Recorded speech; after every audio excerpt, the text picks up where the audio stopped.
네, 안녕하세요. 네, 행복포원 이준석 성도라고 합니다. 주일마다 시간이 허락될 때마다, 상황이 허락될 때마다 저희 예배와 찬양 때 드럼으로 섬기고 있는데, 항상 저 자리에서 여러분들 뵐 때마다 항상 다 얼굴들이 잘 보여서 내적 친밀감이 상당합니다. 네, 앞으로 네. 오늘 드릴 말씀은 뭐 다른 건 아니고요. 저희 이제 둘째 아이가 선교단 CCA 기지 선교단으로 이제 알바니아로 향하고 있는데, 정철 집사님이랑 박민진 성도님, 첫째 딸 아인이도 가 있고, 그리고 저희 교장 선생님 엄유심 교장 선생님도 함께 하고 계세요. 네 분의 선생님 더, 그리고 총 28명의 아이들이 알바니아에 가서 복음의 씨를 뿌리러 이제 파송이 되어 있는데, 출발부터 쉽지가 않더라고요. 원래는 금요일 저녁에 이제 두바이로 향하는 비행기가 출발했어야 되는데, 기체 결함으로 비행기가 출발하지 못하고 모든 스케줄들이 다 꼬여버렸어요. 그 상황에서 복음을 잘 알지 못했던 예전에 저였으면 많은 비난과 나쁜 마음을 가졌을 것 같습니다. 뭐 기획이 잘못되었다, 어린아이들과 너무 무리한 행사였다. 하지만 저희 아내가 그런 말 하더라고요. 예수님께서 허락하신 복음을 전하러 가는데 그 땅을 밟는 게 참 쉽지가 않네. 제가 또 얘기했습니다. 비행기가 뭐 이륙해서 기체 결함이 생긴 게 아니라, 이륙하기 전에, 출발하기 전에 결함이 발견되어 얼마나 다행인지 모르겠다. 초등학생 아이들이 뭐 다 컸다면 다 컸고 뭐 그렇지만 아직 어린 아이들이라, 또 그런 어린 아이들을 또 데리고 인솔하시는 총 5분의 선생님들도 많은 어려움에 직면하고 있습니다. 하지만 포기하지 않고 알바니아 땅에, 그리고 코소보 땅에 가서 복음을 전하러 선한 영향을 펼치러 가는 중이거든요. 그래서 생각나시면 저희 성도 여러분께서 공동체에서 함께 기도해 주시고 응원해 주시면 그런 마음들이 잘 전달되어 복음을 전할 수 있는 또 새로운 꽃이 피지 않을까 생각합니다. 네, 감사합니다. 우리 괜찮으시면 우리 다 함께 자리에서 함께 일어나실까요? 내 평생에 오직 여호와 하나님 한 분만 예배하겠습니다. 우리 가정, 우리 공동체는 오직 여호와 하나님의 말씀만 의지하겠습니다라는 그러한 마음을 담아서 함께 믿음으로 선포했으면 좋겠습니다. 함께 찬양하겠습니다.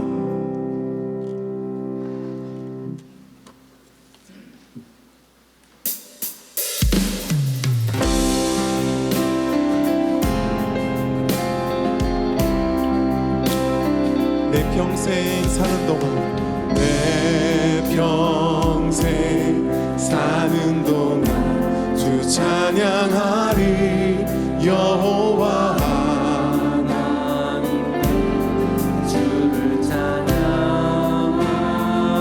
주님을 묵상함이, 주님을 묵상함이 즐겁도다. 내 영혼 주 안에서 잠길. 우리 한 번 더. 내 평생 사는 동안, 내 평생 사는 동안 주 찬양하리. 여호와 하나님 내 주를 찬양하리. 주님을 묵상하리 즐겁도다. 내 영혼 주 안에서 참 기쁨이. 내 영혼아 주님을, 내 영혼아 주님을 송축하라.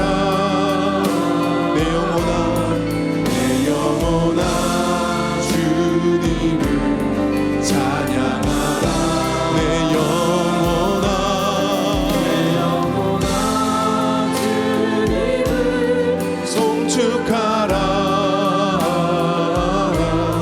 내 영혼아 주님을. 우리 한 번 더 소리 높여 고백합시다. 내 평생, 내 평생 사는 동안 아멘.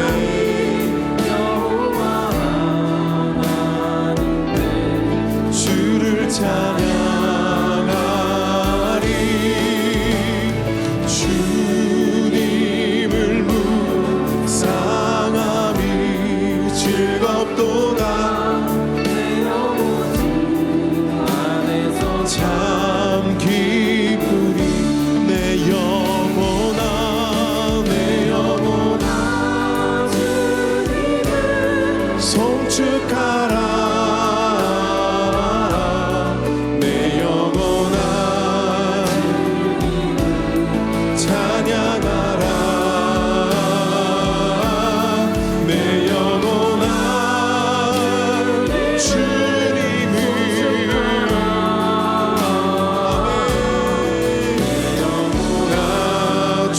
주님을 찬양 내 영혼아 주님을 내 영혼아 주님을 송축하라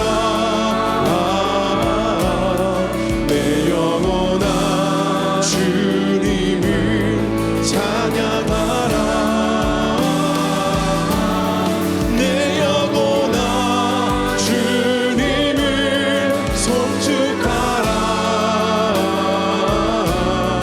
내 영혼아 주님을 찬양하라 우리의 목소리로 내 영혼아 내 영혼아 주님을 송축하라 내 영혼아 주님을 찬양하라 내 영혼아 주님을 송축하라 내 영혼아 주님을 찬양하라 내 영혼아 내 영혼아 송축하라 내 영혼아 주님만 주를 찬양하라 내 영혼아 주님을 송축하라 내 영혼아 주님을 찬양하라 내 영혼아 주님을 찬양하라 내 영혼아 주님을 내 영혼아 주님을 찬양하라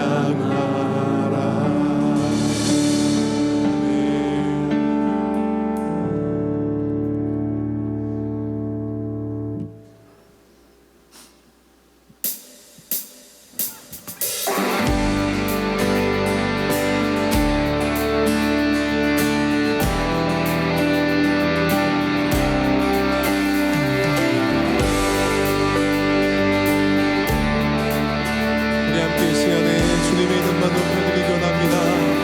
주 이름 찬양 주 이름 찬양 무용의 강물을 흐르는 무용한 땅에 살 때에 주님 찬양 주 이름 찬양 주 이름 찬양 거칠은 광야와 같은 인생길 걸어갈 때도 주님 찬양해 모든 축복 주시 주님 찬양하리 어두운 날이 다가와도 난 왜 주 이름을 주의 이름을 찬양해 주의 이름을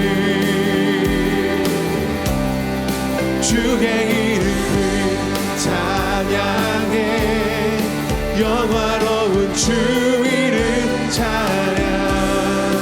고백합시다. 주 이름 찬양. 주 이름 찬양. 햇살이 나를 비추고 밤을 새롭게. 주님 찬양합니다. 주를 찬양해. 선포합시다. 주 이름 찬양. 가는 길 험할지라도 고통이 따를지라도 주님 찬양해. 아멘 아멘. 모든 축복 주신 주님 찬양하리. 아멘. 어두운 날이 다가와도 나 외치는 주의 이름을 찬양해. 주의 이름을 찬양해. 영화로운 주 이름을 찬양합니다. 주의 이름을 찬양해. 주의 이름을 하나. 주의 이름을 찬양해.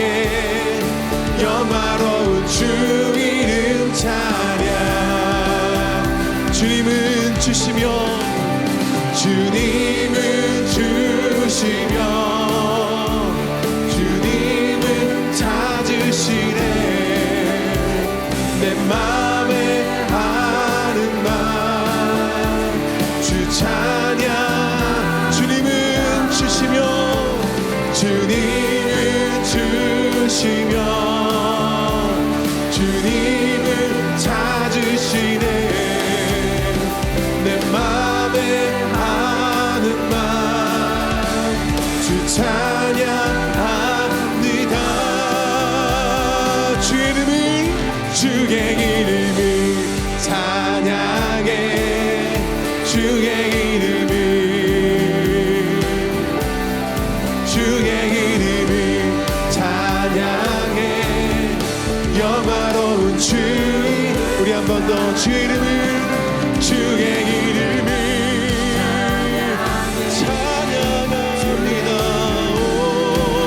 주의 이름을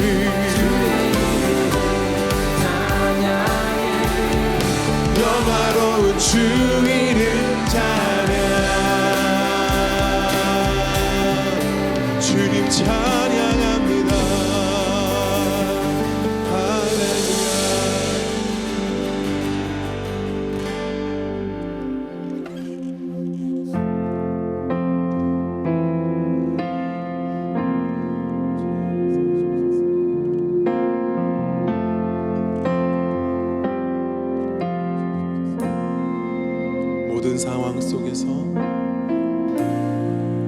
모든 상황 속에서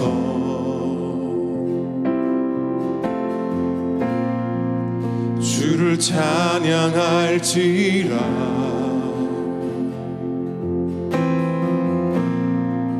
주는 너의 큰 상급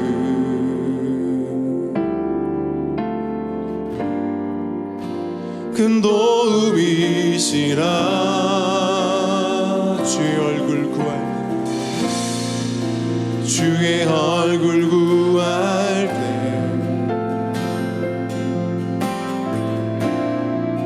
주의 영을 부으사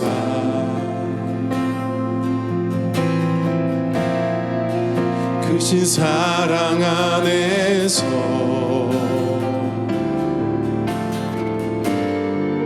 주를 보게 하소서.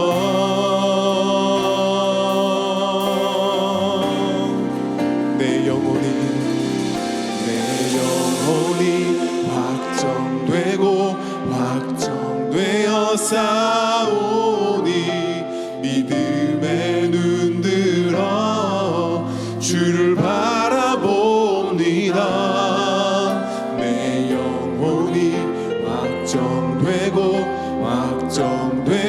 되었사오니 믿음에 눈들어 주를 바라봅니다.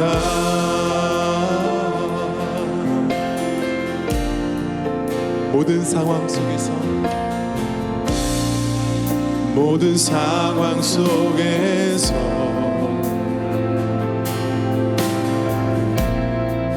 주를 찬양할지라. 주는 너의 큰 산, 주는 너의 큰 산,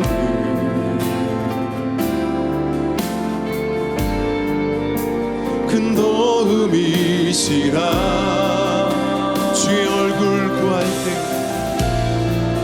주의 얼굴 구할, 주의 영을 부사,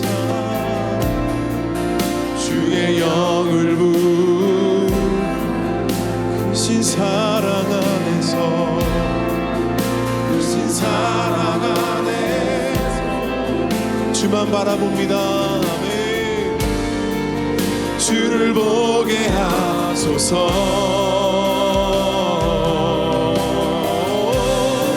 내 영혼이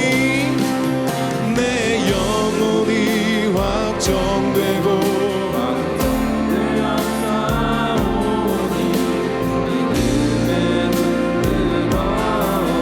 주를 바라봅니다.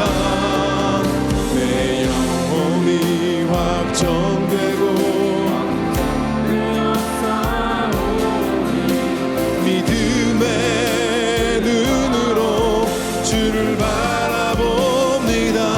주를 바라볼 때, 주를 찬양할 때, 주의 나라 이미 임했네. 주의 영원한 나라 보게 하소서.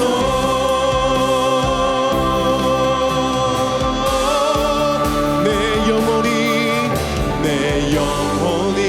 확정되고 확정되었사오니 믿음의 눈으로 주를 바라봅니다. 내 영혼이 확정되고 확정되었사오니 믿음의 눈들어 주를 바라보. 할렐루야 할렐루야 찬양하세. 내 모든 죄 사함받고 주 예수와 동행하리. 그 어디나 하늘나라 할렐루야 할렐루야 찬양하세. 내 모든 죄 사함받고 주님과 동행하리. 그 어디나 그 어디나 하늘나라 할렐루야 할렐루야 찬양하세. 내 모든 죄 사함받고 주 예수와 동행하니 그 어디나 하늘나라. 모두 자리에 앉겠습니다. 이 시간 예배를 위해 함께 기도하겠습니다.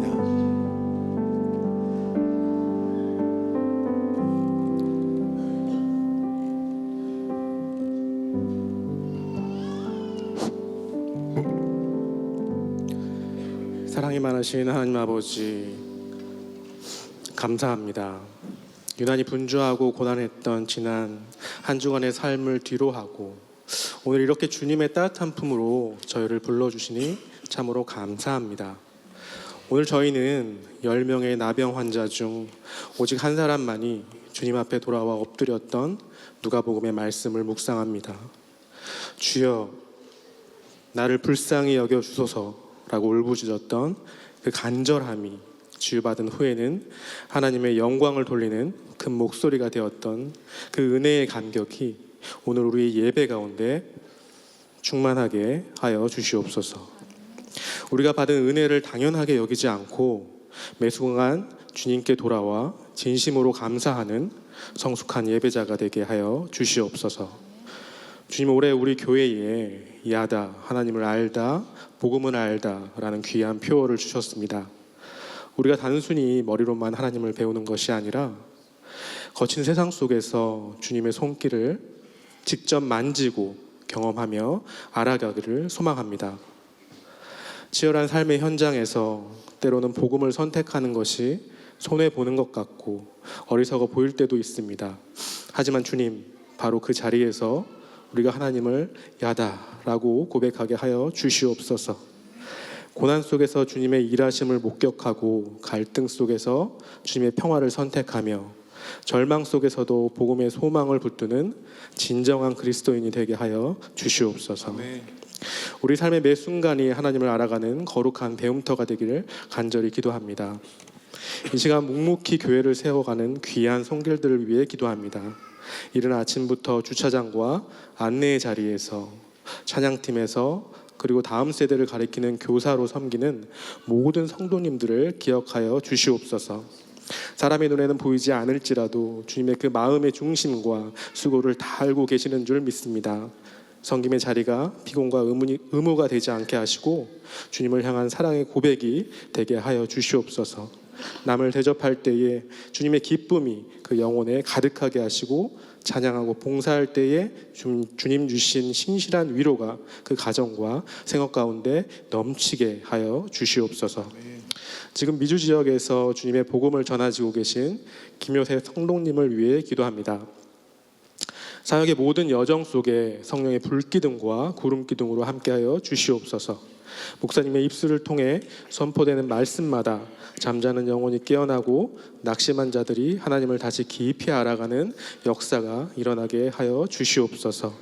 빡빡한 일정 속에서도 영육 간의 강건함을 잃지 않도록 주님 함께하여 주시옵시고 사역의 모든 열매가 주님께만 영광이 되게 하여 주시옵소서. 오늘 이 예배를 통해 우리의 영혼이 새롭게 소생하기를 원합니다. 또 말씀을 전해주시는 김태건 목사님께 성령의 기름을 부어주시고 듣는 우리 모두가 내 믿음이 너를 구원하였느니라 하시는 주님의 확신을 얻어 세상으로 나아가게 하여 주시옵소서. 우리 삶의 주인이시며 소망이신 예수 그리스도의 이름으로 간절히 기도드렸습니다. 아멘.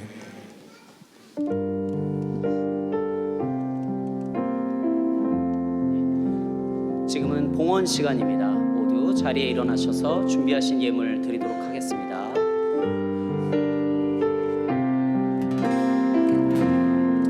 나 주님의 기쁨 되겨나네. 나 주님의 기쁨 되기 원하네. 내 마음을 새롭게 하소서. 내가 되게 하여 주사. 주님의 빛 비추게 하소서. 겸손히 내 마음 드립니다. 겸손히 내 마음 드립니다. 나의 모든 것 받으소서. 나의 마음 끝게 씻어 주사. 주의 길로 행하게 내가 원하는 한 가지 주님의 기쁨이 되는 것. 내가 원하는 한 가지 주님의 기쁨이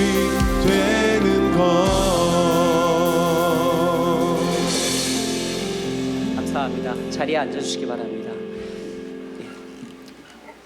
하나님 알기를 힘쓰는 야다 2026 저희 원천 다음교회 오신 모든 성도님들을 환영합니다. 지금 이 시간은 저희 교회를 처음 방문하셨거나 오랜만에 방문하신 분들을 환영하고 교제하는 시간인데요.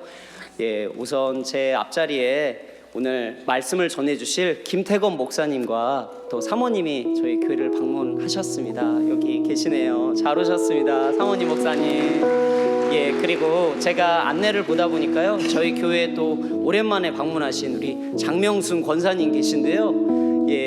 보니까 김장한 목사님하고 동창이라고 하시더라고요. 너무 정정하셔서 제가 깜짝 놀랐습니다. 잘 오셨습니다. 그리고 혹시 저희 교회 오늘 처음 방문하신 가정이나 성도님이 계시다면 잠깐 앉은 상태에서 손을 이렇게 들어주시면 저희가 환영하도록 할 텐데요. 아까 제가 안내 보면서 잠깐 저희 교회 오늘 처음 방문하셨다고 하신 분들 계셨는데요. 여기 제 오른쪽에 앞쪽에 앉아 계시는데요. 잘 오셨습니다. 그럼 오늘 저희 교회 처음 방문하셨거나 오랜만에 오신 분들은 자리에 앉아 계시고요. 기존의 성도님들이 일어나셔서 저희가 환영에 또 이렇게 찬양과 또 교제하도록 하겠습니다.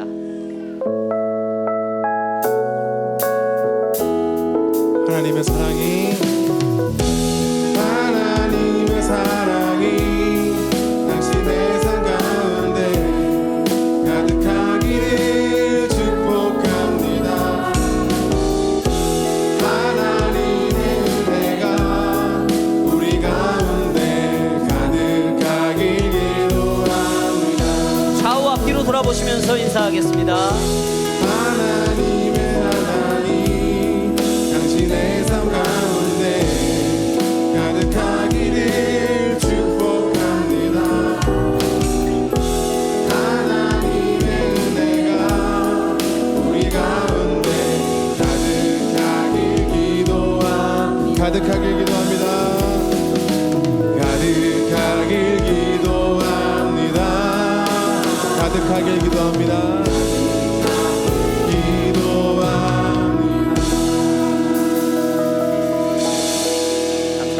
교회 광고 영상으로 보도록 하겠습니다. 2026년 1월 18일 원천 소식 전해드립니다. 금요 예배 안내입니다. 1월, 2월은 Armor of God, 하나님의 전신갑주라는 주제로 말씀을 나누겠습니다. 그 세 번째 시간으로 복음의 신이라는 제목으로 말씀을 나눕니다. 은혜의 자리로 원천의 모든 성도님들을 초대합니다. G패밀리 프리미엄 회원을 위한 방학 가족 수련회 전신갑주 패키지를 받아가실 수 있습니다. 프리미엄 회원 가입은 QR코드를 통해 진행해주세요. 더 콜링이라는 주제로 2월 6일 금요일부터 8일 주일까지 GSM 겨울 수련회를 진행합니다. 문의 및 등록은 QR코드 혹은 박용진 목사님께 부탁드립니다. 부솔 직업재활센터에서 직원을 모집하고 있습니다. 자세한 문의는 부솔복지재단 홈페이지 혹은 QR코드 임천석 센터장님께 문의해주세요. 이상 자세한 안내는 주보를 참고해주세요. 저희 교회 오늘 등록을 원하시는 가정이 계시다면 제 기준 오른쪽으로 지하 1층 니고데모홀에서 등록을 도와드리고 있습니다. 저희가 설 연휴 주일까지 가족들이 함께 예배를 드리게 되는데요. 어린 자녀들도 함께 있으면서 저희 채플실 관리를 위해서 음식물과 음료를 채플실 내에서 섭취하지 않도록 하는 규정들을 꼭 지켜주시기를 부탁드리겠습니다. 앞서 오늘 콜투워십에서 말씀해 주신 것처럼 저희 교회와 학교에 이번 겨울 단기 선교팀 퀴즈 코레를 위해서 계속해서 기도해 주시길 부탁드리겠습니다. 김요셉 성도님은 미국에서 ACSI 이사회와 캘리포니아와 텍사스에서 집회 등을 인도하시면서 일정을 소화하고 계십니다. 계속해서 기도 부탁드리겠습니다. 오늘 3주 동안 저희 예배에서 말씀을 전해주실 목사님은 김태권 목사님이십니다. 김요색 성도님과 함께 트리니티 신학대학원에서 같이 수학하시고 필라델피아 임마누엘 한인교회에서 심우하셨던 목사님이십니다. 오늘 특별히 말씀 전하실 때 많은 은혜와 또 감동을 받으시기를 바라겠습니다. 이어서 성경 봉독하도록 하겠습니다.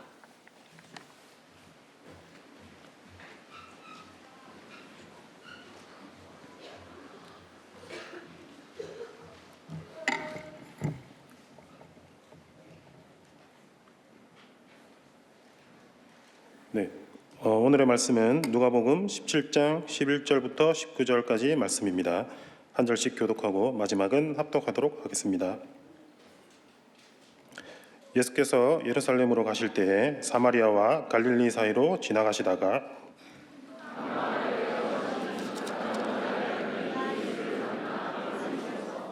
소리를 높여 이르되 예수 선생님이여 우리를 불쌍히 여기소서 하거늘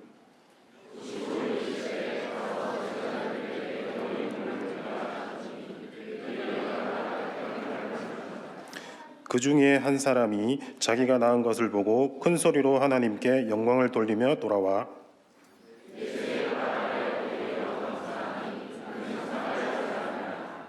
예수께서 대답하여 이르시되 10사람이 다 깨끗함을 받지 아니하였느냐 그 9은 어디 있느냐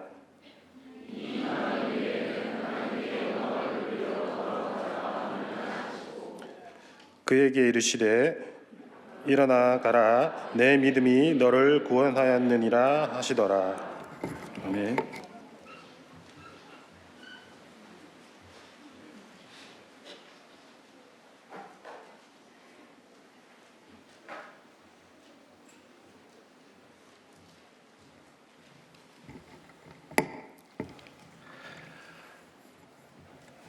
제가 기도하고 말씀을 나누도록 하겠습니다. 말씀을 위해서 간단히 기도하겠습니다. 하나님 고맙습니다. 오늘 이렇게 귀한 주일에 사랑하는 믿음의 가족들이 함께 모여서 우리의 유일한 예배의 대상이신 성삼위 하나님을 높여드리고 우리 하나님께 영광을 돌리는 예배의 축복을 누리게 하심을 감사합니다. 예배의 순서를 따라서 순서마다 우리 주님께서 베푸신 그 은혜를 되새기는 시간이었는데 이제 말씀을 함께 나누는 시간입니다. 설교는 제가 하지만 말씀의 주인이신 우리 주 예수 그리스도만이 높임을 받으시고 주님을 통해서 베풀어 주신 성삼위 하나님의 복음의 은혜가 또 저희의 가슴 깊이 새겨지는 시간 되도록 이 말씀 시간을 축복하여 주옵소서. 주님께 모든 영광 올려드리며 예수님의 이름으로 기도드립니다. 아멘. 이탈리아의 작가 단테라고 하는 사람이 쓴 신곡이라고 하는 작품은 문학 비평가들이 이탈리아 문학의 꽃이라고 그렇게 극찬을 하는 훌륭한 문학 작품입니다. 저자의 이름을 따서 설정된 주인공 단테가 지옥, 연옥, 천국을 두루 다니면서 만났던 사람들과 나눈 그 대화의 내용을 이 책의 중심 내용으로 그렇게 쓰고 있죠. 재미있는 이야기들이 아주 많습니다. 그 내용 하나하나 살펴보면 크리스찬으로 특별히 읽을 때 아주 재미있는 그런 내용들이 많은데 특별히 그 가운데 저는 그 지옥을 이제 묘사한 부분이 참 재미있더라고요. 단테는 지옥을 1층부터 9층까지 1, 2, 3, 4 이렇게 쭉 구분을 해서 같은 죄를 지은 사람들이 한 층에 모여서 벌을 받고 있다고 그렇게 묘사를 하고 있습니다. 색욕지옥, 탐욕지옥, 폭식지옥, 폭력지옥, 분노지옥 뭐 이런 지옥들이 쭉 있는데 그 중에 가장 악한 사람들이 모여있는 그 가장 깊은 9층 지옥에 누가 갇혀 있는가 하면 은혜를 저버린 사람들이, 은혜를 망각한 사람들이 갇혀 있다. 그렇게 묘사를 하고 있어요. 예를 들면 가룟 유다, 자신의 스승인 예수님을 팔아버린 배신한 가룟 유다 같은 사람, 자신의 스승이었고 은인이었던 줄리어스 시저를 또 배반했던 브루터스 같은, 국가를 배반하고 가족과 친구를 버리고 동역자들을 배신한 이런 은혜를 망각하고 은혜를 저버린 그런 배신자들이 사탄과 함께 가장 깊은 9층 지옥에서 고통을 받고 있다. 이렇게 묘사를 하고 있습니다. 성경에 없는 문학가의 상상이지만 아마도 그 은혜를 망각하고 은혜를 잃어버리는 그 모습을 가장 추한 인간의 모습으로 그리려고 했던 그 당시 시대상 또 중세시대의 사람들이 아마 인식을 묘사했던 것 같아요. 하지만 우리가 살펴보면 그때만 그렇습니까? 서양만 그런가요? 받은 은혜를 잊어버린다? 은혜 받은 사람을 배신한다?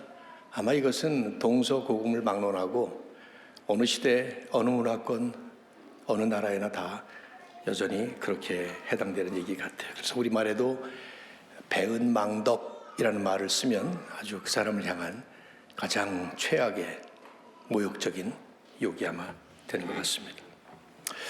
이런 생각을 이제 오늘 해보는 거죠. 우리는 어떨까? 저나 여러분이나 우리는 은혜 받은 저희들에게 우리에게 나에게 은혜를 주신 분들의 그 은혜를 깨달아야 할 만큼 충분히 깨닫고 또 감사해야 할 만큼 충분히 감사하며 사나요? 부모님의 은혜, 친구, 은사, 동역자들, 또 나를 도와주신 분들, 교회 성도님들, 특별히 하나님의 은혜를 우리는 정말 깨달아야 할 만큼 깨닫고 감사해야 할 만큼 감사하며 살까요? 저는 이 질문 앞에 오늘 말씀을 통해서 좀 답을 좀 정리하고 싶어요. 본문이 이런 주제를 다루고 있거든요. 오늘 읽으신 이 누가복음 17장의 본문의 그 소재는 병치유입니다. 그러나 주제는 은혜의 주제. 누가는 이 글을 기록한 누가는 예수님의 이적으로 병을 치유받은 10명의 병자들 가운데 딱 한 사람만 돌아와서 감사드리는 모습과 그에 대해서 우리 주님이 보이시는 그 반응을 아주 강조하면서 우리에게 질문하는 거죠. 당신은 하나님의 은혜를 얼마나 깨닫고 삽니까? 하는 질문을 하고 있는 거예요. 이 본문은 스토리 장르이기 때문에 제가 지금부터 한 30분 동안 이렇게 설교하는 그런 설교의 내용이 여기 담겨져 있지 않습니다. 스토리는 그 스토리 속에 나오는 등장인물들을 우리가 이렇게 아이덴티파이를 시키면서 내가 이 등장인물과 같을 때에 어떤 느낌을 갖고 또 어떤 메시지를 갖는지 이런 것들을 이제 보여주는 것이 스토리 장르 아닙니까? 성경에 가장 많이 나오는 내러티브 장르죠. 여기 등장하는 이 나병 환자가 나라고 생각하고 여러분이 생각하시고 그리고 주님을 대하는 이 모습을 이 장면을 또 이 상황을 한번 살펴보시면 될 겁니다. 김효세 목사님이 저보고 설교 딱 30분, 35분까지는 된다고 그렇게 말씀을 하시더라고요. 근데 잘 모르겠어요. 제가 오늘 처음 하는 거라서 해볼 테니까 하여튼 안 그러면 이제 주차장이 막 꼬인다고 그렇게 말씀하시더라고요. 예수님이 어느 날 한 마을에 들어가셨는데 나병 환자 10명이 찾아왔어요. 나병이라고 하는 이 병명은 나병, 문둥병 옛날에 그랬죠. 한센병이라는 병이겠죠. 그런데 성경에 나오는 나병이라고 하는 병은 모든 피부 질환의 총칭입니다. 요즘에 이제 아토피 이런 문제가 그 당시에 있었다면 나병으로 취급받았을 가능성이 아주 높아요. 한센병은 치유가 쉽지 않은데 치유돼서 그것도 특별한 의학으로 치유된 것도 아닌데 치유되는 이런 일들이 이제 있는 걸 보면은 아마 그랬을 겁니다. 이 병은 의학적인 의미보다 종교적인 의미가 사실은 대단히 큰 병이었습니다. 왜냐하면 저주의 상징으로 취급받았기 때문이죠. 나병이라고 진단받는 순간 너는 저주받았다. 이 저주받은 부정한 사람으로 취급돼서 자기가 살던 마을에서 쫓겨나는 겁니다. 아마 가족들에게서도 버림받았을 거예요. 추방되는 것이죠. 모든 지위를 다 잃어버리고 또 누가복음 7장에 보면 이 앞에 한 10장쯤 앞에 가보시면 나인성에 사는 과부의 죽은 아들을 예수님이 살리신 그 소문이 성경에 온 유대와 사방에 널리 퍼졌다 하는 말씀으로 봐서 아마 이 10명의 나병 환자들도 그 소문을 분명히 듣고 찾아온 것이죠. 기대하며 찾아온 거예요. 우리도 이 사람에게 가면 우리 병도 낫지 않겠는가 하고 찾아온 겁니다. 그러나 나병이었기 때문에 마을로 들어가지 못하고 멀리서 소리를 칩니다. 13절에 보시면 소리를 높여 이르되 예수 선생님이여 우리를 불쌍히 여기소서. 이 단순히 동정해 달라는 얘기가 아니라 하나님의 은혜를 베풀어서 우리를 고쳐주십시오 하는 요청이었던 것이죠. 예수님이 딱 보니까 나병 환자들이에요. 뭐 보니까 금방 남노하고 이런 게 다 금방 아셨겠죠. 그래서 말씀합니다. 14절에 가서 제사장들에게 너희 몸을 보여라. 여기 이제 이 스토리에 일종의 서스펜스 같은 것이 느껴지죠. 나병 환자들은 병이 나은 후에야 제사장들에게 찾아가서 제사장들이 확인을 해주고 그 다음에 제사를 드려주고 또 잃어버렸던 그들의 그 신분을 회복시켜서 돌려보내는 역할을 했어요. 요즘 같으면 이제 무슨 뭐 보건소장 같은 그런 역할을 했던 거죠. 근데 아직 치유가 되지 않은 상태에서, 병이 아직 낫지 않은 상태에서 제사장에게 찾아가라 이렇게 말씀하시는 것은 내 말 믿고 가라, 그러면 낫는다, 이 말씀을 하신 거죠. 뭐 그 말씀을 믿었는지 아니면 지푸라기로 다 잡는 그 절박한 심정이었기 때문인지 어쨌든 제사장들이 있는 성전으로 갑니다. 그런데 자 14절 보시면 그들이 가다가 깨끗함을 받은지라, 걸어가는데 갑자기 통증이 사라지는 거예요. 몸이 상쾌해집니다. 몸에 상처들이 싹 사라지는 겁니다. 10명 모두가 다 그런 걸 경험한 거예요. 근데 누가는, 저자인 누가는 그 중에 한 사람에게 우리를 주목시킵니다. 15절. 그 중에 한 사람이 자기가 낳은 것을 보고, 여기 누가는 낳았다, 보았다 두 개의 동사에 우리를 주목시켜요. 특별한 동사예요. 누가복음에서 낳았다라는 말은 자연적으로 치유가 됐다는 말이 아니라 하나님의 능력에 의해서 이적적으로, 기적으로 낳았다라는 것을 표현할 때 쓴 단어입니다. 보았다라는 이 표현도 그냥 우리 눈으로 보이는 것을 보았다, 아이사이트만이 아니라 그 안에 담긴 내용을 읽었다 하는 인사이트를 표현하는 그런 단어죠. 성전으로 걸어가던 도중에 10명 모두가 병이 나은 거예요. 근데 그 중에 한 사람은 깨달은 것이죠. 몸에 통증이 사라지고 상처가 싹 사라진 이 병이 나은 것은 단순히 그냥 저절로 치유된 것이 아니라 하나님의 기적이라는 것을 깨달은 거죠. 그래서 9명은 아무 생각 없이 그냥 걸어가고 있는데 이 사람은 가던 길을 딱 멈춘 거예요. 그리고는 두 가지 반응을 보입니다. 우선 큰 소리로 하나님께 영광을 돌립니다. 15절에 보시면 아마 유대인들의 일반적인 제스처인 하늘을 바라보고 손을, 두 손을 높이 들고 큰 소리로 아마 하나님 감사합니다, 모든 영광을 하나님께 돌립니다, 뭐 이런 식으로 아마 했을 것 같아요. 9명은 아마 화들짝 놀라지 않았겠어요? 이 사람 왜 이러나? 아마 그랬을 것 같아요. 그리고는 이 사람이 발길을 돌려서 돌아오던 길로 돌아갑니다. 예수님 앞에 간 거죠. 그 앞에서 엎드려서 감사하는 거예요. 16절에 보시면 예수의 발 아래에 엎드려 감사하니라.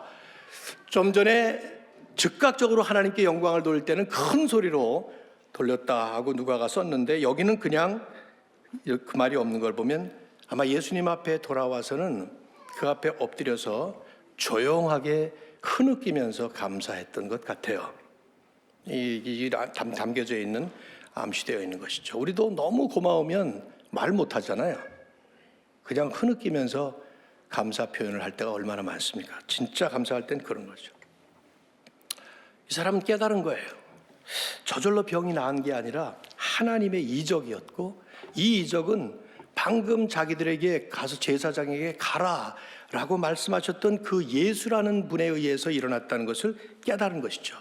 그래서 그 자리에서 즉각 하나님께 영광을 돌린 다음에 가던 길을 돌이켜서 예수님께 돌아와서 엎드려 감격하면서 감사했던 것이죠. 예수님이 누군지를 깨닫고 나니까 그냥 가던 길 갈 수 없었던 거예요.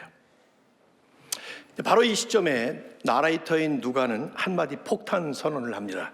16절 끝에 그는 사마리아 사람이라.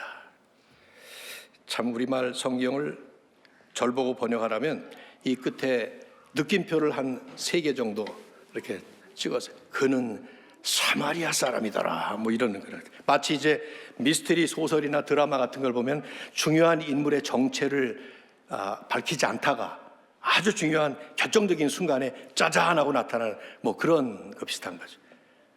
여러분 뭐 예능 프로그램 같은 거 보십니까? 요새 보니까 복면가왕, 뭐 히든싱어, 안 보시는군요, 그런 거. 네. 그런 거 보면은 노래를 기가 막히게 잘해. 근데 누구지? 저 사람 누구지? 막 그런데 짜잔하고 정체가 밝혀질 때 다들 와 하고 탄성이 터지잖아요. 그죠? 네. 경험을 안 해보신 것 같아? 여기 그런 거예요. 지금 놀라지 마라. 이 사람이 누군지 아냐? 사마리아 사람이었다. 사마리아 사람이다. 이게 왜 그렇게 충격적인가? 나머지 9명은 유대인이었단 말이에요. 이 사람만 사마리아 사람이었단 말이에요. 사마리아, 여러분 유대의 역사를 아시죠? 예수님이 오시기 전 1000년 전쯤에, 그러니까 BC 1000년 전쯤에 이스라엘은 남북으로 나뉘었습니다. 대한민국이 남북한으로 나뉜 것처럼 남쪽은 유다, 북쪽은 이스라엘. 남방 유다의 수도는 여전히 예루살렘이었어요. 근데 북방 이스라엘은 사마리아라는 그 도시를 수도로 삼았죠. 근데 북방 이스라엘이 먼저 아수르에게 망합니다. 그때 이제 북방 이스라엘이 아수르에게 멸망당할 때 아수르는 혼혈화 정책을 펼쳤어요. 그래서 사마리아의 아수르 사람들을 막 보내가지고 서로 그냥 결혼을 하도록 그렇게 만들었던 것이죠. 유대인이 가장 혐오하는 일이 이방인과 섞이는 일이었는데, 그때부터 남쪽 유다는 그 사마리아 사람들을 완전히 이방인 취급한 거예요. 이방인이 뭡니까? 잡종 취급한 것이죠. 그 당시에 이방인들은 구원받지 못할 그런 일종의 한 부류의 사람으로 더러운 종족이라고 생각하지 않았어요? 사마리아 사람을 그렇게 취급한 거예요. 1000년이 내려오는 동안에, 예수님 이 당시에까지 내려올 동안에 지리적으로는 가장 가까웠지만 관계로는 가장 먼 사람들이 되어버린 거죠. 오죽하면 예수님께서 사도행전 1장 8절에 승천하시기 직전에 마지막 유언처럼 남기셨던 말씀, 성령이 너희에게 임하시면 너희가 권능을 받고 예루살렘과 온 유대와 땅끝까지, 그러면 될 텐데 사마리아와 땅끝까지 하면서 굳이 사마리아를 언급하셔야만 할 만큼 땅끝을 향해서 복음이 넘어갈 때 가장 먼저 가장 어렵게 넘어가야 될 장벽이 바로 사마리아였다 이 말이에요. 근데 지금 여기 하나님의 은혜를 깨닫고 그 하나님께 영광을 돌리고 예수님께 돌아와서 감격하면서 감사로 주님께 경배를 드린 사람은 오직 이 사마리아 사람 한 사람뿐이었다. 누가는 그걸 지금 밝히고 있는 것이죠. 여러분, 질문이 생기지 않습니까? 9명은 왜 안 돌아왔을까요? 생각해 보시죠.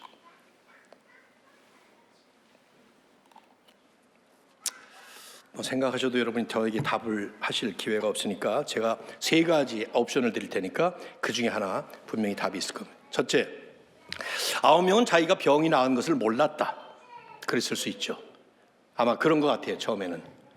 근데 만일에 그랬다면 제사장에게 갔을 때 제사장이 너희들 다 나았다 했을 테니까 그러면 그때라도 돌아왔어야 되잖아요. 여러분 같으면 안 그러시겠어요? 그건 답이 아닐 거예요. 알긴 알았는데 나중에 제사장에게 진단받았으니까 알긴 알았는데 빨리 집으로 돌아가고 싶어서, 아내도 빨리 만나고 싶고 자식들도 만나고 싶고 그래서, 그러면 집으로 돌아갔을 때 아내가 그랬을 거 아니에요. 아니 당신 그냥 오면 어떡하냐고 사과박스라도 하나 들고 예수님 찾아가서 감사했어야지 뭐 이러지 않았겠어요? 여러분 같으면 안 그러겠습니까? 어두워서 잘 안 보이네 표정들이 여러분이. 네. 그랬을 것 같아요. 제 생각에는 우리 원천 침례교회 교인들 같으면. 그것도 답은 아닐 거예요. 아마 답은 3번째일 겁니다. 제가 생각한 답이에요. 그건 뭐냐면 이 9명은 본래가 싸가지 없는 몰상식한 배은망덕한 놈들이었다. 이게 답일 겁니다 아마. 그렇죠?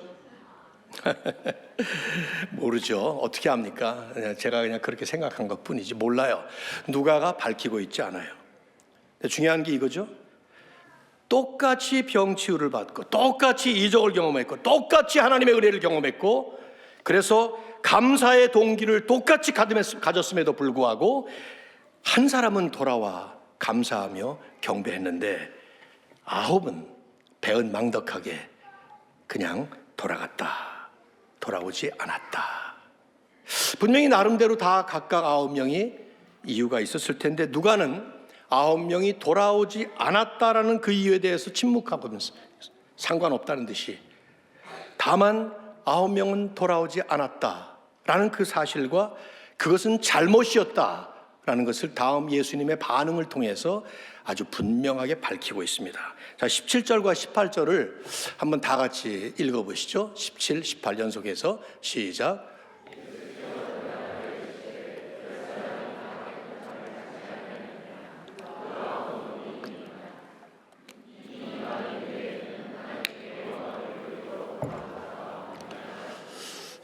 여러분이 이렇게 점잖게 읽으시는 것처럼 예수님은 반응하시지는 않았을 것 같아요. 어쩌면 예수님은 큰 소리로 이렇게 말씀하셨을 수도 있고, 아니면 너무 속상해서 한탄하시면서 그랬을 수도 있겠고, 모르죠. 근데 중요한 건 연타 3번을 질문하시는 거예요. 예수님께서 10명이 다 낫지 않았느냐? 그런데 나머지 9명은 왜 돌아오지 않았느냐? 내게 돌아와서 하나님께 영광을 돌리러 내게 돌아온 자가 오직 이 이방인 한 사람뿐이냐? 즉 예수님의 이 말씀 속에 담겨져 있는 것은 나머지 9명도 돌아왔어야 된다 이 말이에요. 은혜를 받았다면 은혜 받은 모두가 다 사마리아인처럼 예수 은혜 주신 하나님께 영광을 돌렸어야 됐고, 내게 돌아와서 감사했어야만 한다, 이런 말씀을 하신 거죠. 주님이 이적을 행하신 다음에 이런 식의 반응을 보이신 적이 없어요. 막 화가 난다든가 한탄스럽다든가 이런 식이 거의 없습니다. 뭐 생색내는 것 같잖아요. 약간 좀 없어요. 특별한 모습을 보이죠. 그러면서 중요한 선포로 결론을 내리십니다. 19절에 그에게 이르시되, 사마리아인에게 말씀하시는 거예요. 일어나 가라, 내 믿음이 너를 구원하였다. 이 믿음이라는 것은 예수님께 돌아와서 그분께 감사하는, 그 은혜에 감격하면서 예수님께 감사하면서 엎드려 경배하는 바로 그 믿음이에요. 은혜뿐만 아니라 은혜의 주인을 알아보고 그 주인께 감격하면서 그 주인을 경배하면서 드리는 그런 믿음. 9명과는 차원이 다르고 종류가 다른, 9명도 뭐 예수님이 제사장에게 가라 그러니까 그 말 믿고 갔을 수 있겠죠. 그러나 그런 종류의 믿음과는 다른, 그래서 결국은 구원을 축복으로 이렇게 선포받는 그런 믿음이란 말이죠. 누가의 핵심은 아주 뚜렷해요. 9명 유대인들은 병 치유라는 은혜는 경험했지만, 그러나 은혜의 주인은 알아보지를 못했어요. 오직 사마리아 사람만 그 은혜의 주인, 그분을 깨닫고 그분께 돌아와 그분께 감격하면서 감사하며 경배했다 하는 것입니다. 사실 뭐 여기까지만 제가 말씀을 하고 마쳐도 여러분이 알아서 이 스토리 안에, 내러티브 안에 담겨져 있는 메시지를 읽어내시고 그리고 여러분 각자에게 적용하시면 아마 될 겁니다. 근데 제가 이제 10분이 남았어요, 아직도. 그래서 10분 동안 이걸 좀 적용을 해볼까 합니다. 우리에게 던지는 질문이죠, 메시지는. 당신은 하나님의 은혜를 정말 깨달았습니까? 다른 말로 질문하면 은혜의 주인이 누구신지를 알고 계십니까? 하는 질문을 지금 저자인 누가는 우리에게 돌린 겁니다. 그리고 더 나아가서 당신도 그 은혜의 주인 앞에 나가서 감격하며 감사하며 그분을 늘 경배하십니까? 하는 질문을 하는 겁니다. 오늘 주일 예배에 우리가 이렇게 드리고 있기 때문에 우리에게 가장 적실한 그런 메시지라는 생각이 들어서 이 말씀을 선택한 것이죠. 왜 이런 질문을 우리에게 적용할 필요가 있는가 하면, 현실적으로 그리고 신학적으로 정말 다루어야 될 질문이에요. 기독교인이든 비기독교인이든 누구를 막론하고. 왜냐하면 우리는 모두가 다 하나님의 은혜 속에 풍성히, 그 풍성한 은혜 속에 푹 젖어서 삽니다. 그런데 깨달아야 할 만큼 깨닫지는 못해요. 마태복음 5장 45절에 보면 예수님께서 산상수훈의 말씀을 하시면서 이런 말씀을 하나 하셨어요. 하나님이 그 해를 악인과 선인에게 비추시며 비를 의로운 자와 불의한 자에게 내려주신다. 다른 거 다 생략하고 오늘 말씀에 맞추어서 이 말씀을 잠깐 인용을 한다면, 해가 비치고 비가 내리고 하는 이런 모든 자연 세계의 자연 현상들은 전부가 다 저절로 일어나는 것이 아니라 하나님이 하시는 거다 이 말이에요.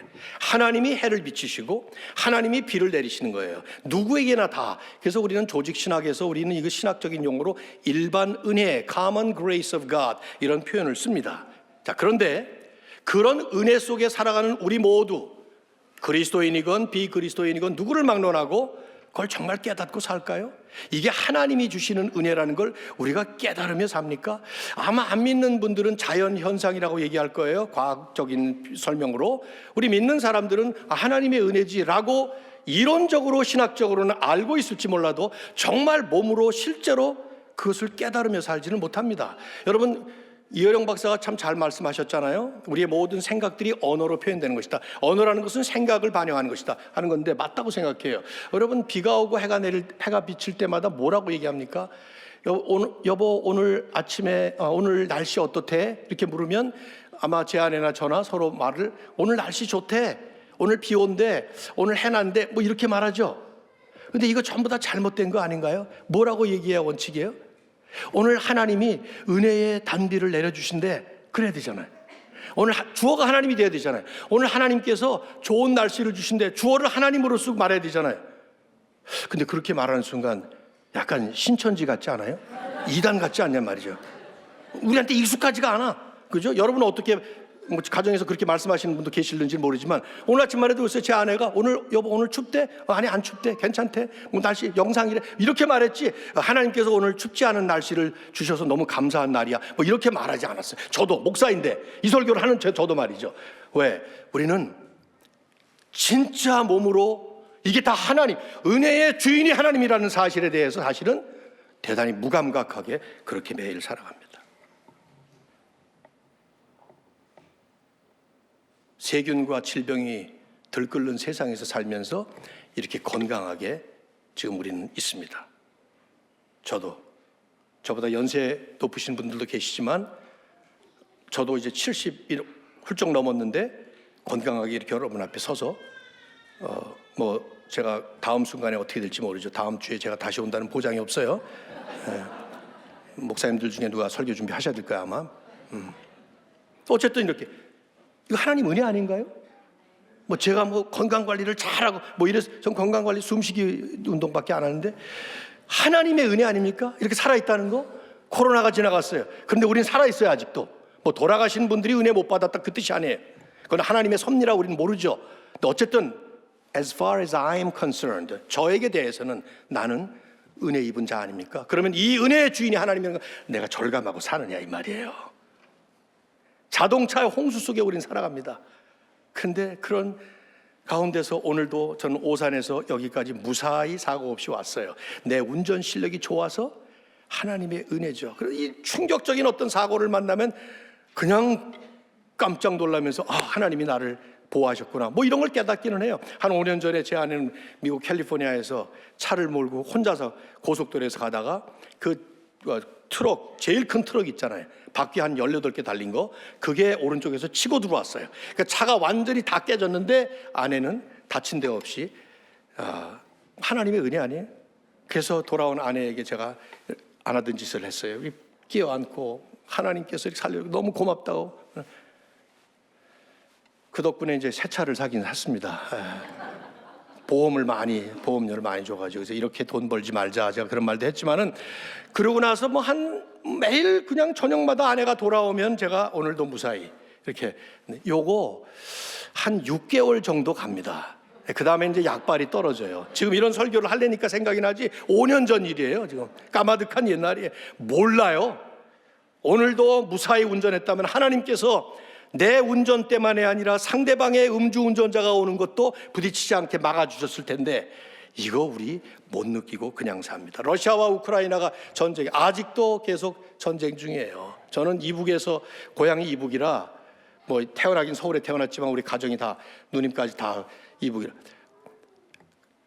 남의 일 같지가 않아요. 전쟁 얘기가 나면은 아직도 우리는 휴전 중이에요. 얼마든지 나도 전쟁의 포화 속에서 그 전쟁의 잿더미에서 희생이 될 수도 있었고 피난민 신세로 살 수도 있었고 난민 고아가 될 수도 있었는데 그런데 한 번도 그런 일 겪지 않고 여기까지 왔다면 하나님의 은혜인 것입니다.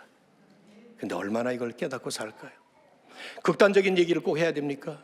의식주 문제를 해결해 주는 직장이 있습니다. 힘들긴 해도 또 사업장이 있습니다. 경기가 어렵긴 해도 학교에 갔다가 아이들이 무사히 돌아옵니다. 유괴당하지 않고 사고당하지 않고 모두가 다 하나님께서 우리를 지켜주시는 하나님의 일반 은혜 속에 푹 젖어서 우리는 살아가고 있습니다. 그런데 그걸 깨달아야 할 만큼 깨닫지는 못합니다. 절대로 못 깨닫습니다. 제가 이렇게 장담을 하는 이유가 뭘까요? 신학적인 이유가 있기 때문이에요. 우리가 죄인이기 때문입니다.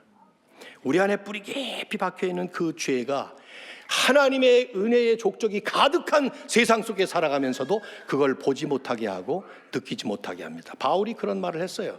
로마서 1장 20절에 로마서 1장 2장 3장을 얘기하면서 모든 인간은 죄인이다 하는 그 universal sin, 보편적 죄를 얘기하면서 이런 얘기를 합니다. 창세로부터 그의 보이지 아니하는 것들, 곧 그의 영원하신 능력과 신성이 그가 만드신 만물에 분명히 보여 알려졌나니 그러므로 그들이 핑계하지 못할지니라. 바울의 핵심은 이거예요.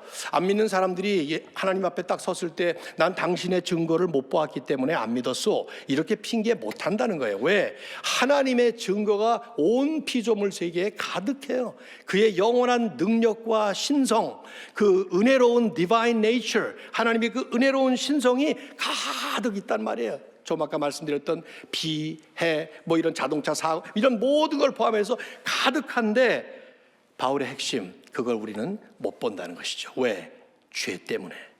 죄가 우리의 눈을 가리고 죄가 우리의 마음을 닫고 있기 때문에 그걸 느끼지도 못하고, 그러니 감격 못한다는 것입니다.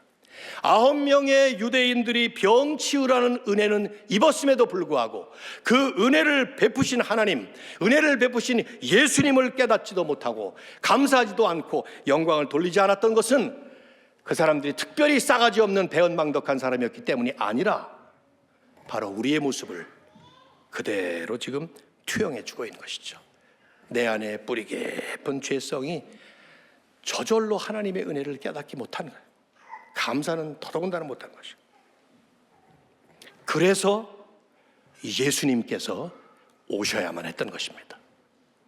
은혜가 진리가 충만하신 그분이 오셔서 나 스스로는 볼 수 없고 깨달을 수 없는 그 하나님의 은혜를 깨닫도록 우리 눈에 죄의 거풀을 벗겨주시고 우리의 마음 깊은 곳에 있는 그 죄의 뿌리를 뽑아주시면서 드디어 하나님의 은혜에 대해서 내가 눈이 열리도록, 그래서 주님이 오신 거예요. 얼마나 나를 사랑하셨으면 당신의 독생자를 나를 위해 보내주시고 그분을 통해서 내가 해야 될 모든 것 대신 다 하게 하시고 내가 갚아야 될 죄값 그분이 대신 나를 위해 갚으신 그 놀라운 주님의 역사를 경험하면서 주님이 어떤 분이신가를 깨닫게 하시면서 드디어 우리의 눈을 열어 이 세상 가득한 하나님의 은혜를 깨닫게 하시고 감각하게 하시는 사마리아 사람은 바로 그걸 경험한 거예요. 예수가 누군지를 깨닫으면서 하나님의 은혜를 비로소 깨달은 것이죠. 그래서 그 이적에 감동하기보다 이적의 주인이신 바로 그 예수님께 다시 돌아와서 그분 앞에 엎드려서 감격하면서 말도 못하면서 그렇게 경배를 올리는, 이 사람은 나머지 9명과 뭐가 달랐을까 이런 생각을 하게 되는데, 어쩌면 누가는 이 사마리아인이라는 것을 밝힌 것으로 볼 때에 돌아오지 않은 나머지 9명 유대인은 스스로 의인이요 스스로 선택받은 선민이라고 생각하며 살던 사람들이었고, 이 사마리아 사람은 유대인들에게 천대받으면서 하나님 은혜를 받을 자격이 없는 이방인이라고 생각했던 사람이었기 때문에 어쩌면 깨달았다라는 것을 말씀하고 있는지 몰라요. 그랬기 때문에 주님께 돌아왔을 때 주님은 비로소 그때서야 내 믿음이 너를 구원하였다. 그 안에는 내 겸손한 믿음, 진실된 믿음 이런 게 다 포함되고 있죠. 병이 이미 치유가 된 그 사람에게 구원을 선포하심으로써 개인적으로는 이 한 사람의 구원을 선포했지만 궁극적으로는 주님께서 하실 일을 예표적으로 선포하신 거죠. 뭡니까? 그게 십자가와 부활의 역사입니다. 그렇습니다. 주님은 이제 이 사건 후에 구속사의 정점인 십자가를 향해서 가실 겁니다. 거기서 나병 환자의 저주 같은 죄의 저주 아래 신음하는 모든 택하신 백성들을 위해서 주님은 대신 저주의 대상이 되셔서 저주받는 그 자리에 들어가셔서 우리를 위해 죽으실 것입니다. 그러면 이들의 병을 치우는 고사하고 겨우 회복 확인증이나 써주는 그런 제사장들과는 종류가 다른 이 죄라고 하는 불치병을 정말로 완전히 치유해 버리시고 우리의 신분을 마귀의 자식에서 하나님의 자녀로 완전히 바꿔버리시는, 죄인에서 의인으로 단번에 스테러스 체인지를 해버리시는, 그래서 저주의 백성이 아닌 하나님의 축복받은 하나님의 자녀, 하나님의 백성으로 회복시키시는 진정한 제사장으로 우리 주님은 십자가에 오르실 것이죠. 그리고 부활하셔서 그분을 믿을 모든 사람들이 비로소 하나님의 은혜를 보면서 살 수 있도록 내 믿음이 너를 구원하였다 축복하시듯이 현실 문제만, 병 치유만, 돈 문제만, 건강 문제만 해결하시는 것으로 끝나는 게 아니라 영원한 생명을 우리에게 안겨주시기 위해서, 바로 그게 복음이에요. 그래서 오늘 우리에게 묻는 것이죠. 이 말씀은, 당신은 이 주님을 진짜 만나셨습니까? 당신이 누리고 있는 그 은혜가 바로 우리 주님께서 주시는 은혜라는 것을 깨달으셨습니까? 질문하는 겁니다. 혹시 여러분이 이 자리에 아직 예수님을 만나지 못했다면 이렇게 이 자리에 오게 하신 것도 우리 하나님께서 인도하신 것입니다. 그 주님 만나셨으니 주님 만나셔서 하나님 은혜를 누리시면 됩니다. 이미 여러분 이 주님을 만나셨습니까?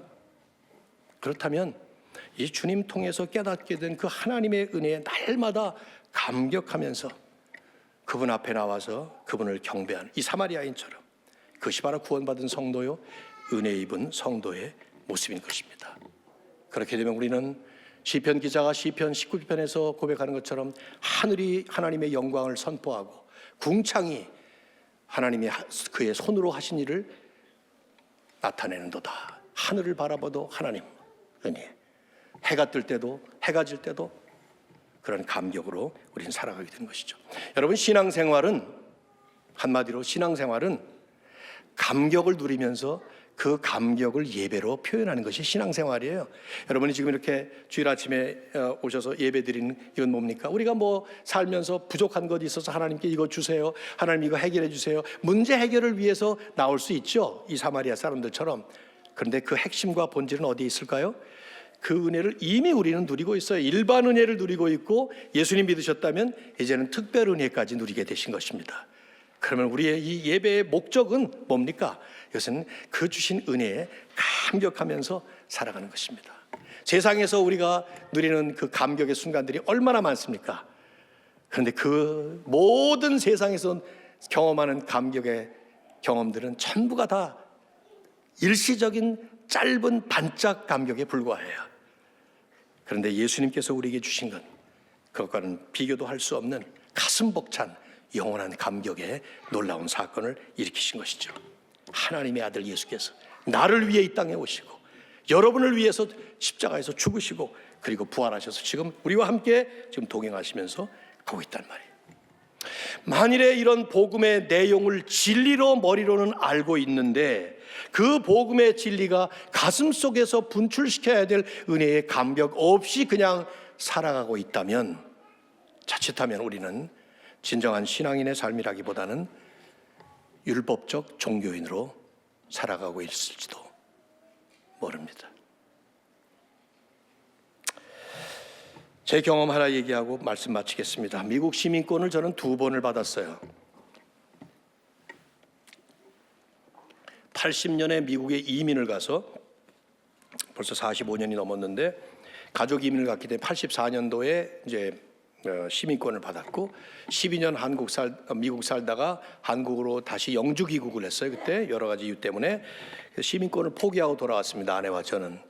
그리고 다시 14년 목회하다가 다시 돌아가서 2015년도에 2번째 시민권을 받았는데, 뭐 너무 쉽게 받았고 2번째 받으니까 뭐 별로 의미도 없다는 느낌이 들었는데, 그때 2번째 시민권을 받을 때 36개 국가에서 온 47명이 함께 선서를 하고 받았습니다. 미국에서는 시민권 받을 때 선서하는데, 근데 제 옆에 앉아 있는 분이 계속 우는 거예요.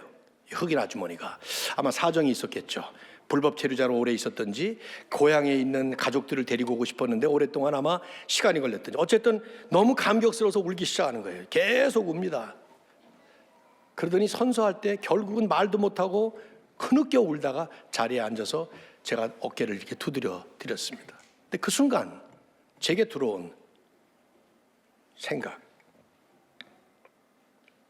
어떤 사람은 받아도 그만 안 받아도 그만 이렇게 쉽게 2번씩이나 받는 시민권, 그까짓 것 받으면서 저렇게 감격해서 우는데, 나는 이미 오래전에 천국 시민권자가 됐는데 얼마나 그것에 감격하며 그동안 살아왔는가 하는 찔림이었습니다. 저는 이제 목회를 은퇴하고 그저 이런 기회가 있을 때 설교를 하는 것이 이제 제 사역이 되었는데, 젊은 분들을 코칭하는 그런 사역을 하고 있습니다만은, 계속 저에게 그동안에 10년 동안에 기도를 하게 되면 늘 그거 점검하는 시간이에요.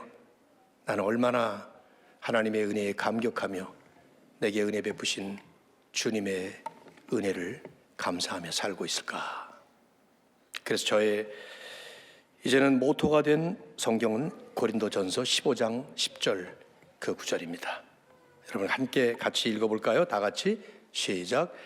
내가 나 된 것은 하나님의 은혜로 된 것이니 내게 주신 그의 은혜가 헛되지 아니하여 내가 모든 사도보다 더 많이 수고하였으나 내가 한 것이 아니요 오직 하나와 함께 하신 하나님의 은혜로라.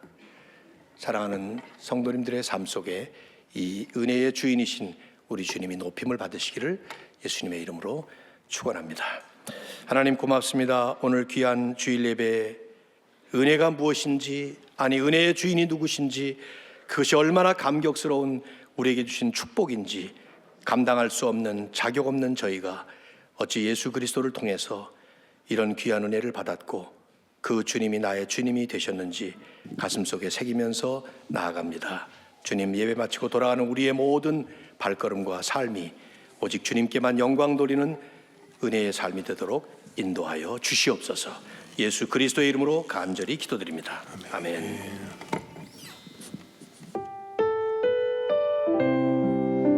우리 시간 주신 말씀 생각하며 함께 이 찬양으로 결단했으면 좋겠습니다.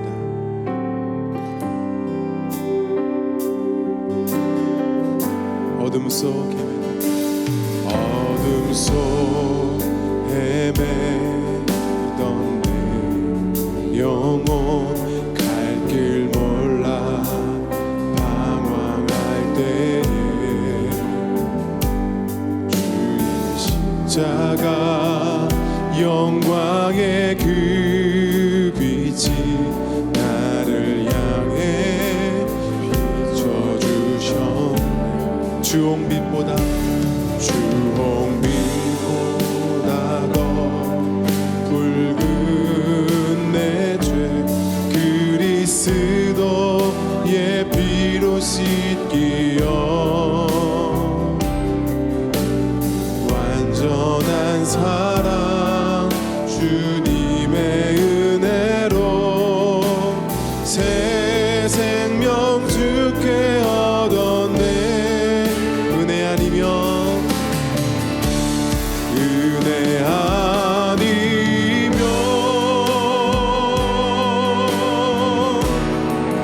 나서지 못하네. 십자가의 그 사랑 능력 아니면 나서지 못하네. 은혜 아니면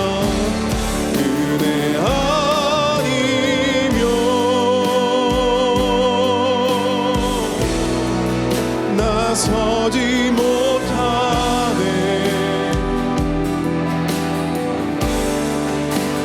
놀라운 사랑 그 은혜 아니면 나서지 못하네. 나의 노력과 의지하니 나의 노력과 의지가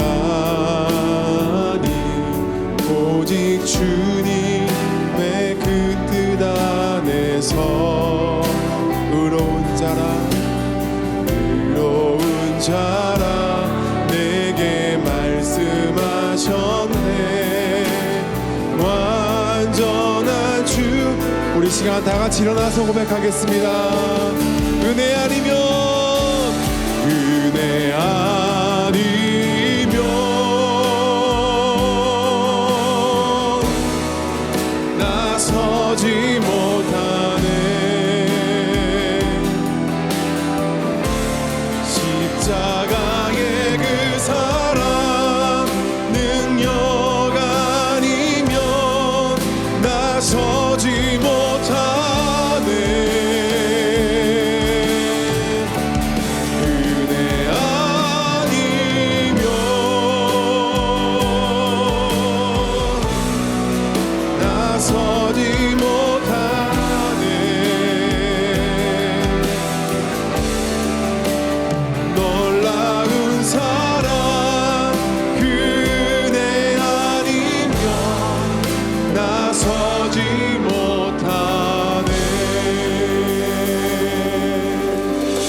이제는 우리 주 예수 그리스도의 무한하신 은혜와 아들 독생자를 우리를 위해서 아끼지 아니하시고 내어주신 하나님 아버지의 헤아릴 수 없는 그 큰 사랑과 교회 안에 운행하시고 우리 안에 내주하시며 우리를 끊임없이 하나님께로 눈을 맞추고 발걸음을 향하게 하시는 성령님의 충만하심이 오늘 귀한 예배드리고 돌아가는 사랑하는 모든 믿음의 가족들 발걸음 위에 이제로부터 영원토록 함께 있을지어다. 아멘.